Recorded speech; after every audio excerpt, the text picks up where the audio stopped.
Good morning friends. तो आज हम जो टॉपिक पढ़ रहे हैं वो है ईसॉप। ईसॉप का मतलब है employ stock option plan. Friends, ये शायद आप लोगों ने 11th-12th में थियोरटिकली पढ़ा होगा, लेकिन आज हमें इसे थियोरटिकल के साथ साथ इसके कुछ क्वेश्चंस भी हमें समझाने होंगे और ये बहुत इम्पॉर्टेंट टॉपिक है।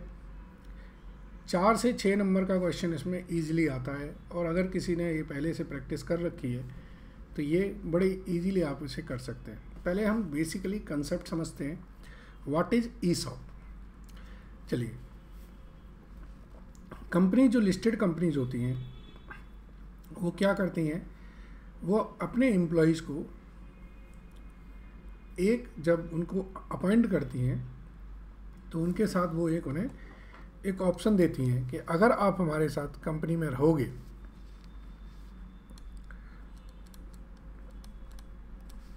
तो हम आपको इतने शेयर देंगे। जैसे सपोज करो मिस्टर अमित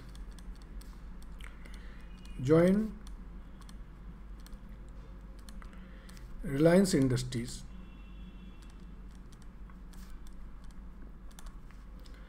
तो रिलायंस इंडस्ट्रीज़ को जब वो ज्वाइन कर रहे हैं तो रिलायंस इंडस्ट्रीज़ को ने उन्हें एक ऑफ़र दिया।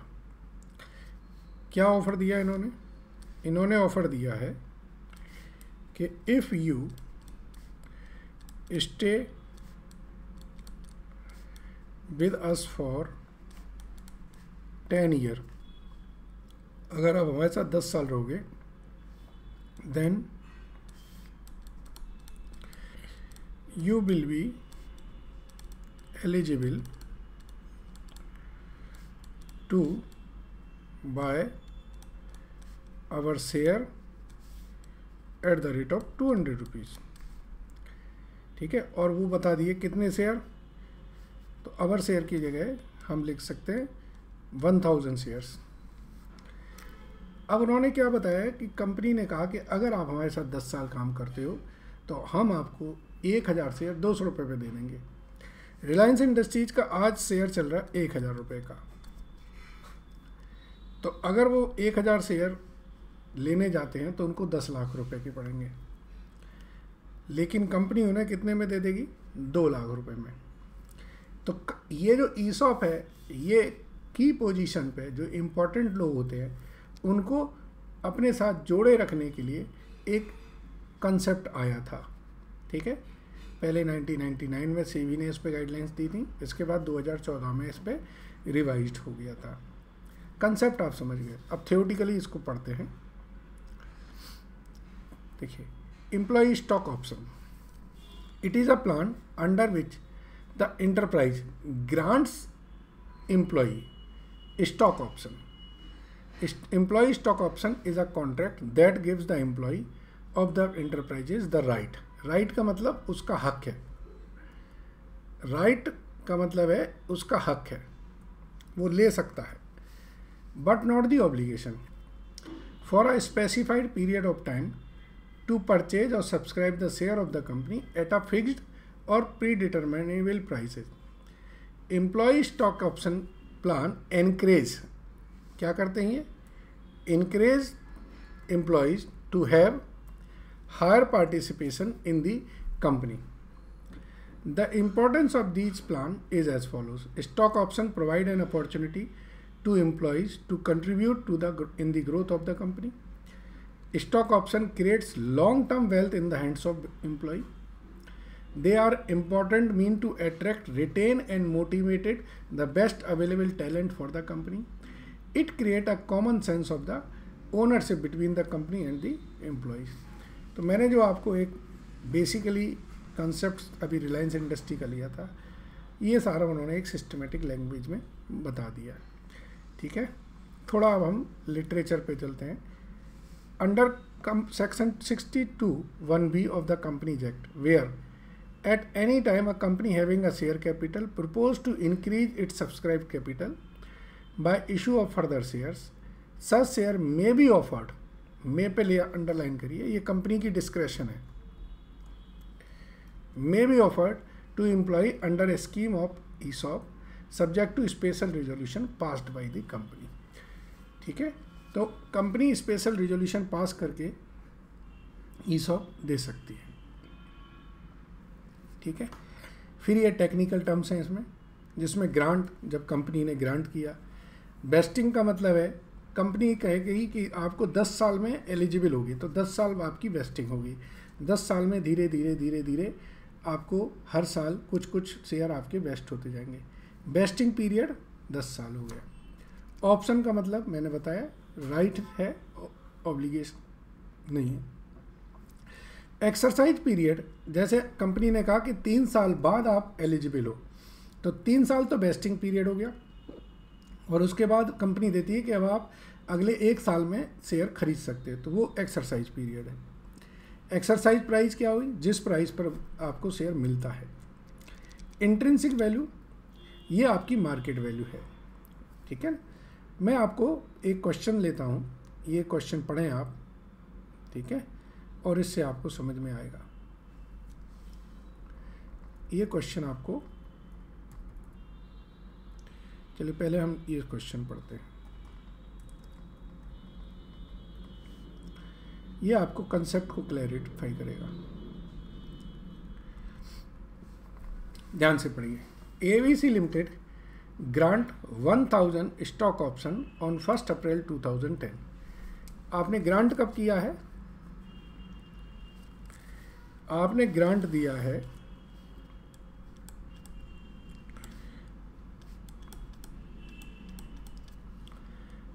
एट, एक्सरसाइज प्राइस क्या है? एक्सरसाइज प्राइस है आपकी 40 रुपये पे। आपने कहा कि हम 40 रुपये पे आपको देंगे शेयर, और उस समय मार्केट प्राइस क्या थी? इस समय मार्केट प्राइस है 120 रुपये। इसका मतलब 160 रुपये। इसका मतलब है कंपनी को 120 रुपये का लॉस हो रहा है। The vesting period is 2.5 year and exercise period is 1 year. Question में लिखा है वेस्टिंग पीरियड है 2.5 ईयर्स और एक्सरसाइज पीरियड है 1 ईयर। तो अगर मैं इसको टाइम जोन में लिखूं तो 30 सितंबर 2012 और 30 सितंबर 2013, ये 2.5 ईयर्स है। ये हमारा वेस्टिंग पीरियड होगा, और इसके बाद फिर 1 साल ये हमारा एक्सरसाइज पीरियड होगा, ठीक है ना। मतलब 30 सितंबर के बाद आप सब्सक्राइब कर सकते हैं। आपको 30 सितंबर 2012 तक तो कंपनी के साथ रहना ही होगा, ठीक है। चलिए यहाँ पर कितने दिए थे इन्होंने? ग्रांट किए हमने 1000। आगे पढ़ें। 300 अनवेस्टेड ऑप्शन लैप्स ऑन 1 मई 2012। 1 मई, अभी यहाँ पर 300 लैप्स हो गए। 300 क्या हो गए? लैप्स हो गए। कब? 1 मई 12 को। मतलब वेस्टिंग पीरियड के पहले ही 300 लोग जॉब छोड़ के जा चुके हैं। तो वेस्टिंग पीरियड के एंड तक कितने बंदे, कितने ऑप्शन बचे? 700, ठीक है। एक्सरसाइज कितने लोगों ने किए? 30 जून 2013 तक 600 लोगों ने एक्सरसाइज की। क्वेश्चन में दिया है, मतलब 600 लोगों ने कहा कि ठीक है हमें लेना है, यानी कि लास्ट पीरियड में फिर आपके इतने लैप्स हो गए। तो हमने ग्रांट दिया था 1000, लेकिन सभी ने नहीं लिए। कोई ज़रूरी नहीं है कि मैंडेटरी के सभी लोग इसको अवेल करेंगे, ठीक है। सपोज़ करो अगर मैं इसको एम्प्लॉय के पॉइंट ऑफ व्यू से दें, 1000 एम्प्लॉय हमारे साथ थे, हमने हर बंदे को 1 शेयर दिया था, तो 1000 शेयर में से 1000 एम्प्लॉय में से 300 एम्प्लॉय बीच में ही छोड़ चुके। उन्होंने कहा हमें कोई ईसॉप नहीं चाहिए, हम दूसरी जॉब देख रहे हैं। तो हमारे पास 700 एम्प्लॉय बचे वेस्टिंग पीरियड के बाद। अब 700 लोगों को हम दे सकते हैं शेयर, लेकिन 700 में से भी कितने लोगों ने लिए? 600 लोगों ने लिए हैं। तो सिर्फ 100 लोग बचे हैं, 100 और बचे हैं जिनका बेसिकली एक्सरसाइज पीरियड के बाद लैप्स हो गया। ठीक है, अब इसको कैसे हम करेंगे इसको समझना है। ये आपको मैंने टाइम जोन में समझाया। ठीक है, अब आप थोड़ा सा एक एक डेट्स पे देखें। फाइनेंशियल ईयर 10/11 दैट इज 31 मार्च 2011 को आपके पास ऑप्शन कितने थे? ऑप्शन आउटस्टैंडिंग थे 1000। ठीक है, और एक ऑप्शन पे आपने 120 रुपये का लॉस लिया है। ये 120 रुपये का ही लॉस आ रहा है कि नहीं आ रहा? तो यानी कि ये होगा आपका 1,20,000। और ये कितने पीरियड के लिए है? सो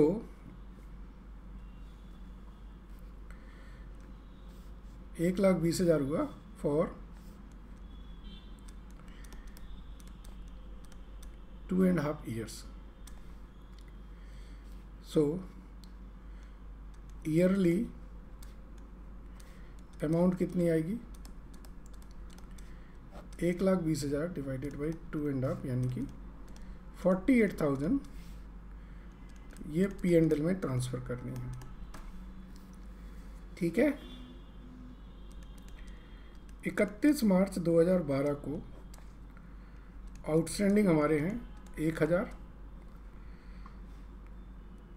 इसका मतलब है ऊपर वाली वर्किंग, तो ईयरली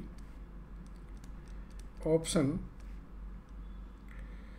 जो ईयरली P&L में ट्रांसफ़र करेंगे वो कितना करेंगे हम? 48,000। ठीक है जी।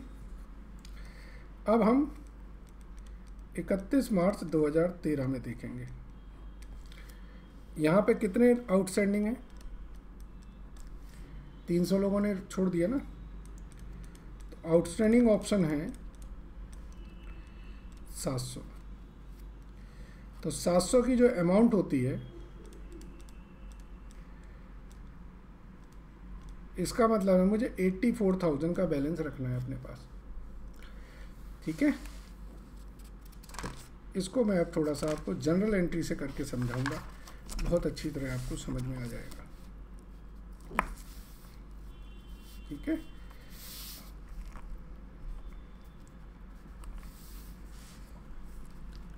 इसी क्वेश्चन को हम लोग करेंगे जनरल एंट्री से। चलिए, तो ये होंगी general entry in the books of ABC Limited।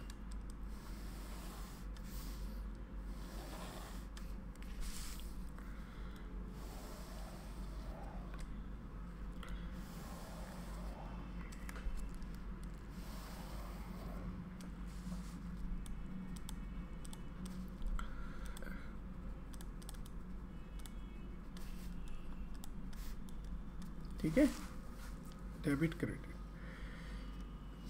पहली एंट्री हमारी होगी 31 मार्च 2011 को। क्या करेंगे हम? Employee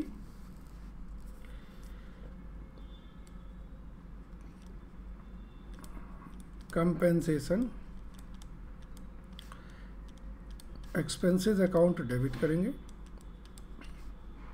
to ESOP outstanding account.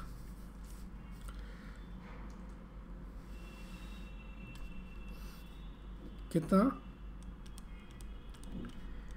1000 into 120, 1,20,000, 48,000 rupees. पहले 48,000 रुपीज़ का हम एक्सपेंसेस आपका बुक करेंगे, फिर ये P&L में हम ट्रांसफ़र कर देंगे एम्प्लॉई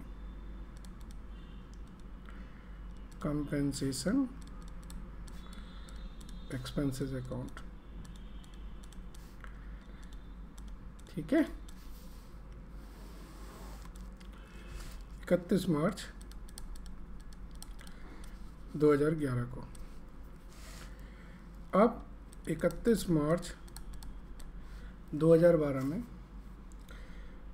आउटस्टैंडिंग ऑप्शन कितने हमारे, अभी हमारे 1,000 ही हैं। तो फिर से हम 48,000 रुपये ट्रांसफ़र करेंगे employee compensation expenses account debit to ESOP outstanding. Basically आपको 1,20,000 का ईसॉप आउटस्टैंडिंग क्रिएट करना है over the period of 2.5 years. तो हर साल आपको 48,000 क्रिएट करना है। और फिर ये P&L में आप ट्रांसफ़र कर देंगे एम्प्लॉई कंपेंसेशन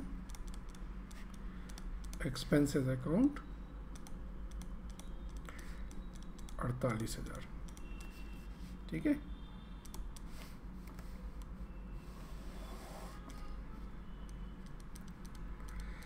इकतीस मार्च 2012। अब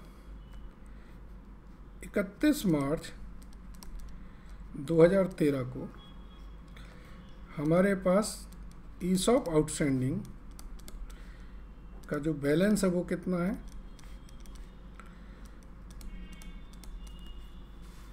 देखो 48,000 रुपये हमने ये क्रिएट किए थे और 48,000 हमने ये क्रिएट किए, तो टोटल कितना हो गया, 96,000 का हो गया। Okay,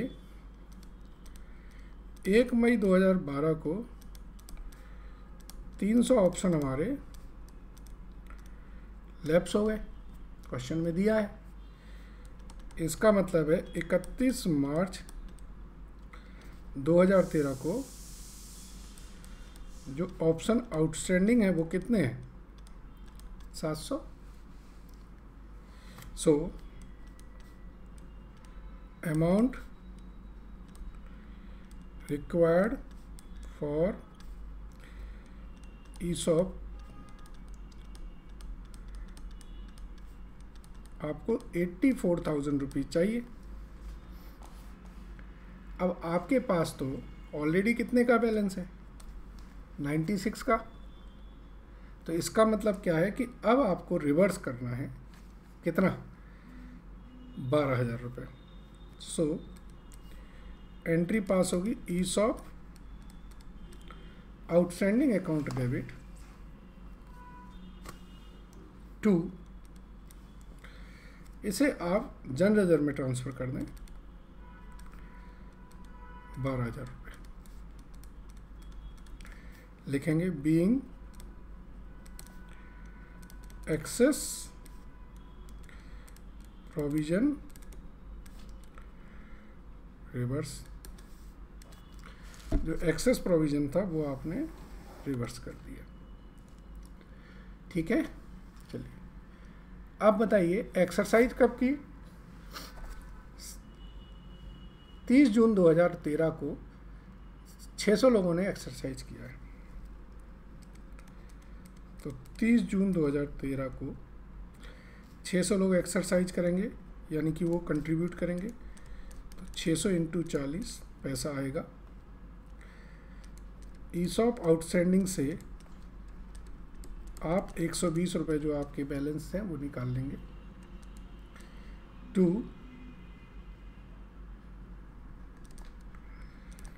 equity share capital 600 into 10 to security premium 600 into 150। तो ये 24,000 हो जाएगा, 72,000, 6,000 90,000। क्या लिखेंगे?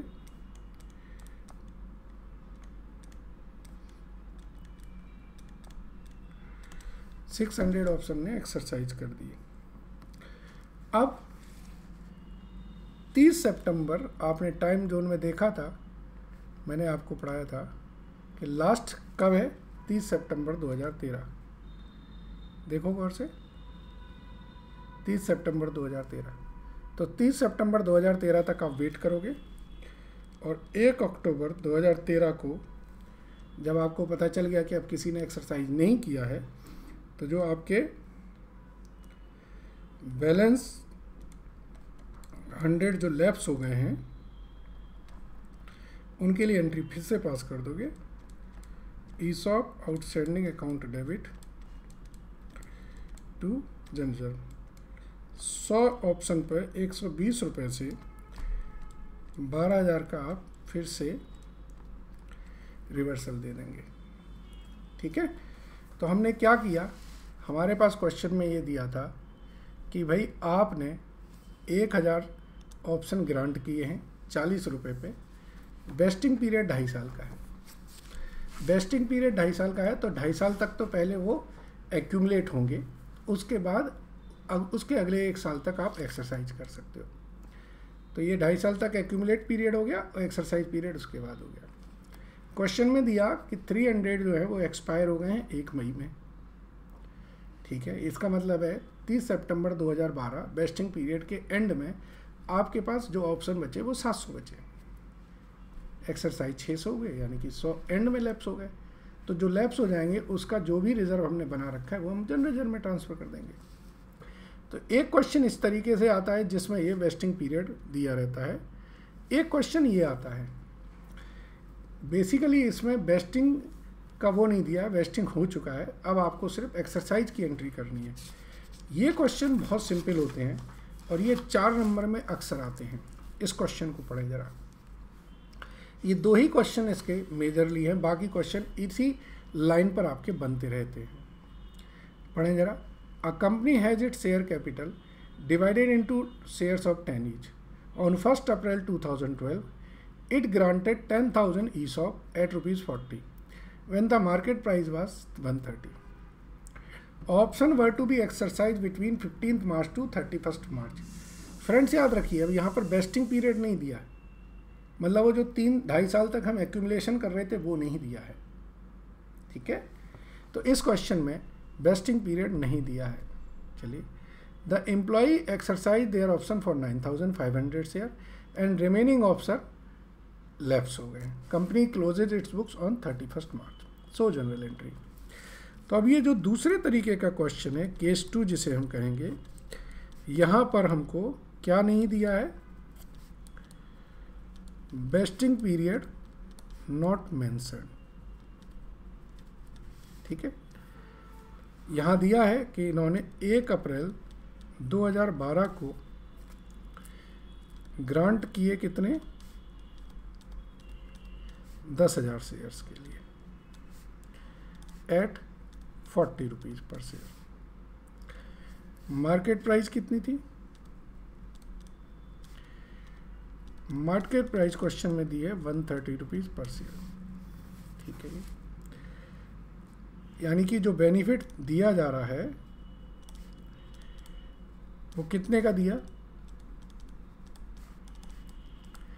90 रुपीज़ पर शेयर का बेनिफिट कंपनी ने दिया है एम्प्लॉयज़ को। ठीक है, एक्सरसाइज क्या है, एक्सरसाइज पीरियड है 15 मार्च 2013 से 31 मार्च 2013। गौर से देखिए, ये इसी साल में ही बेस्ट हो गया है, मतलब ये मल्टीपल पीरियड मल्टीपल ईयर्स में जाके बेस्ट नहीं हुआ है। और एक्सरसाइज ऑप्शन कितने हैं, एक्सरसाइज ऑप्शन है आपके 9,500 शेयर्स के। तो लैप्स कितने हो गए, 500 के लैप्स हो गए। जब ऐसे क्वेश्चन दिए हों तो ये जनरल एंट्री, सिर्फ इसमें 2 जनरल एंट्री बनेंगी। एक तो एक्सरसाइज करने वाली और एक आपकी लैप्स होने की, बस, और कोई एंट्री नहीं बनेगी। ठीक है जी। चलिए मैं करके समझाता हूँ।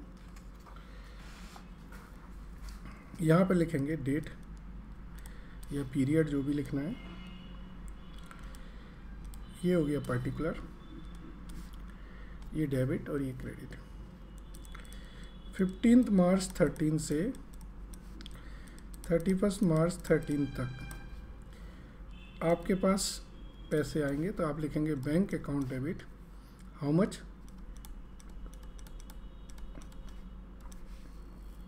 ठीक है।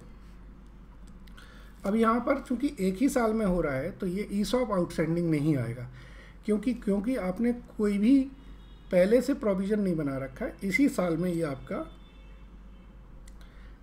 एक्यूमुलेट हुआ है और इसी साल में एक्सरसाइज हुआ है। तो यहाँ पे डायरेक्ट लिखेंगे हम एम्प्लॉई कंपेंसेशन एक्सपेंसेस अकाउंट, कितने से,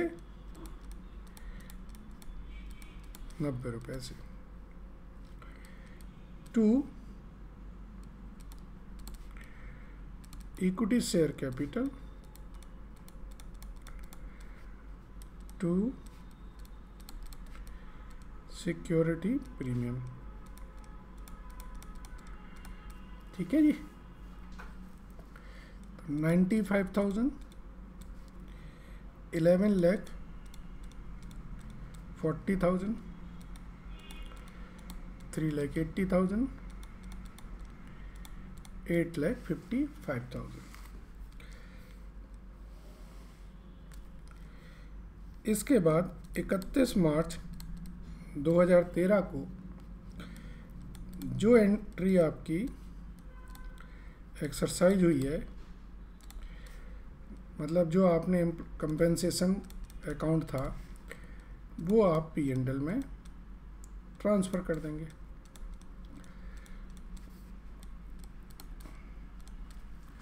तो यहाँ पे ध्यान देने वाली बात क्या है, no provision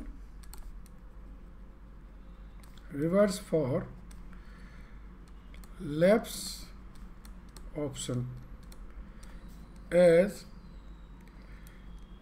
vesting and exercise period is same financial year, so no previous provision exist। ये पॉइंट बहुत ध्यान देने वाला है। बच्चे क्या करते हैं, ये जो लैप्स हो गए ना, इनका प्रोविज़न रिवर्स कर देते हैं। जब आपने क्रिएट ही नहीं किया तो रिवर्स क्या करना, आपने इसी साल ग्रांट किया और इसी साल आपने एक्सरसाइज कर दिया, तो आपके जितने एक्सरसाइज हुए हैं उतने का ही आपने खर्चा बुक किया है। ठीक है। इससे पहले वाले क्वेश्चन में हम पहले क्रिएट कर रहे थे, गौर से देखो, हर साल क्रिएट करते जा रहे थे। तो जब हमने यहाँ पे 84,000 बनाया था, मतलब 96,000 में से हमने 12,000 का रिवर्स किया था, हमने कितने का प्रोविज़न बना रखा था, 84,000। देखो ये कितने का बना रखा हमने, ये हमने 700 का बना रखा। अब एक्सरसाइज हुआ 600, तो 100 का हम प्रोविज़न बना रखे हैं, इसलिए रिवर्स कर दिए। ठीक है ना। चलिए, आई होप ये आपको सब समझ में आया होगा। Thank you very much. एक बार दोबारा पढ़ लीजिएगा।